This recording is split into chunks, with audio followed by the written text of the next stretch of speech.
Nabi SAW mengatakan pada seorang sahabat, ayahku dan ayahmu di neraka. Nah, begitu penyampaiannya. Ya.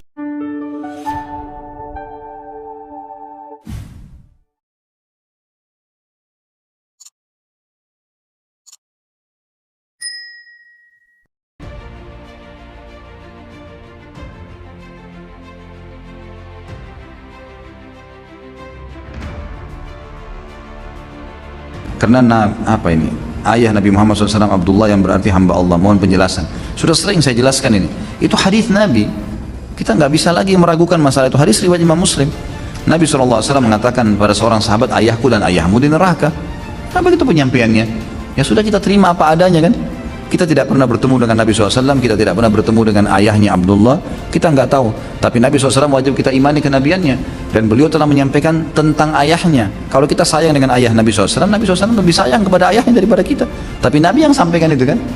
Sekarang ada orang mengalihkan makna, mengatakan yang dimaksud dengan abi wa abuka finnar dalam hadis Muslim, ayahku dan ayahmu di neraka, itu bukan ayah, maksudnya itu adalah paman. Bagaimana bisa lafadz bahasa Arab jelas ayah diganti dengan paman? Ya, sulit sekali gitu kan. Nggak mungkin ini terjadi. Dan karena diambil dari perkataan juga bahwasanya Azar bukan ayahnya Ibrahim. Padahal ini pendapat yang syadz, yang ulama-ulama tafsir tidak pegang ini. Ya, gitu.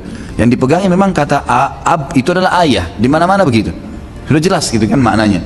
Dan ini sama sekali berapa kali saya ulangi, sama sekali tidak mengurangi kedudukan Nabi Muhammad SAW. Sama sekali. Beliau tetap mulia, gitu kan. Beliau mulia, para keturunannya yang beriman dengan risalah beliau juga mulia, semuanya mulia. Tapi yang dikatakan dicap kafir oleh beliau, ya kafir, kita nggak bisa bilang apa-apa. Memang sudah begitu ya. Hukum syar'inya ini bukan direkayasa, dan kita tidak bisa berbicara syariat dengan perasaan, nggak bisa. Hukum Allah ya hukum Allah. Kalau kita mau pakai perasaan, banyak yang kita tolak hukumnya Allah tuh. Emang nggak bisa kan? Kenapa harus ada sholat malam? Kenapa nggak tahajud pagi aja? Loh, Allah maunya begitu, gimana? Nggak bisa sudah, kan gitu. Udah hukumnya Allah Subhanahu Wa Taala. Jadilah orang yang beriman yang benar gitu. Orang tua Nabi letaknya di mana? Orang tua Nabi masuk surga. Mana dalilnya? 5. Yang pertama, Nabi itu berasal dari tulang sumsum yang suci, tulang sulbi yang suci. Tak mungkin dia berasal dari yang haram. Muhammad anak Abdullah, anak Abdul Muttalib, anak Hashim, anak Abdi Manaf, anak Qusay, anak Kilab, keturunan Lu'ay Fihir, keturunan Adnan, cucu-cucu Ismail, anak Ibrahim alaihissalam. Nabi yang ngomong, aku dari yang suci. Dari rahim yang suci. Itu satu. Yang kedua, bahwa Nabi mengatakan, inna abi wa abaka finnar, bapakku dan bapakmu masuk neraka. Yang dimaksudnya abi di situ bukan ayahku Abdullah, tapi yang dimaksud pamanku Abu Talib. Orang Arab biasa menyebut paman dengan abi. Begitu jawaban Mufti Syekh Ali Jum'ah dalam kitab Al-Bayan lima yushghilul adhan. 4. Nabi tak diizinkan berdoa di makam. Bukan berarti kafir, karena ada 2 kasus tidak kafir. Nabi tak menyolatkan orang mati bunuh diri, padahal tak kafir. Nabi tidak ikut menyolatkan orang yang banyak utang, tidak kafir. Maka dalil mengatakan Nabi tak solat berarti kafir, batal dengan 2 ini. 4. Ayat lebih kuat, wa ma kunna mu'azzibin hatta nab'atsa rasula, kami tidak akan mengazab sebelum Rasul datang. Nabi Isa ajarannya sudah rusak. 325 Konstantinopel membuat sebuah konsili, namanya konsili Nisea, di Nisea Turki sekarang. 325 ajaran Muhammad SAW belum datang, maka mereka ini disebut dengan ahlul fatrah. Allah menyelamatkan mereka, disebut dengan ahlul fatrah. Pendapat yang kelima, ada 3 orang di akhirat tidak akan masuk neraka. Mereka berdialog dengan Allah. Orang peka, orang idiot, orang yang belum datang Nabi. Peka, kenapa kau tidak sholat? Aku tak bisa belajar Islam. Kan ada ceramah memang ada, tapi telingaku peka. Yang kedua, orang idiot, kenapa engkau tidak melaksanakan Islam? Akalku tak sampai. Umurku 25 tahun, tapi otakku 5 tahun, tak naik-naik. Yang ketiga, kenapa kau tak beramal? Nabi belum datang. Nabi Isa sudah diangkat, Nabi Muhammad belum datang. Aku tak tahu Islam. Ahlul fatrah. Itu pendapat.